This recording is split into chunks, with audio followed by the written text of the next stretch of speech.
High বন্ধুরা, চলে এসেছি একটা নতুন ভিডিওতে।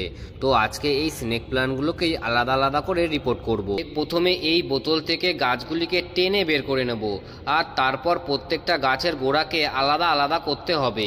বোতলটা হয়ে গেলে এবার ধরবো এই কন্টেনারটা ভেঙে ভেঙে গাছগুলোকে বের করতে হবে। আর এই কন্টেনারটার মধ্যেই রয়েছে সবথেকে বেশি সংখ্যায় স্নেক প্ল্যান্ট। এই গাছগুলিকেও ইন্ডিভিজুয়ালি আলাদা আলাদা করে দিতে হবে। এই গাছগুলি আলাদা আলাদা হয়ে গেলে এবার ধরবো এই লাস্ট বোতলের গাছগুলো। এই গাছগুলোকেও প্রথমে টেনে বাইরে বের করে তারপর আলাদা আলাদা করে দেব। সবশেষে এতগুলো গাছ একসাথে পাওয়া গেল। এর মধ্যে থেকেও সবথেকে ভালো গাছ ছিল এই চারটে। আর এই চারটের মধ্যেও ইন্ডিভিজুয়ালি এই গাছটাই সবথেকে সুন্দর। আর এই গাছটাকে আমার ছোট্ট টবটায় প্রতিস্থাপন করব। আর তার জন্য নিয়ে নিয়েছি প্লেন বাগানের মাটি আর এক মুঠো গোবর সার। এবার ভালো করে মিশিয়ে নেব। মেশানো হয়ে গেলে এবার উপর থেকে আমার সেই মিশ্র জৈব সারটা এক মুঠো দিয়ে দেবো। তারপর স্নেক প্ল্যান্টের গোড়ায় যত শুকনো পাতা কাটা পাতা ছিল সব ছিঁড়ে ফেলবো।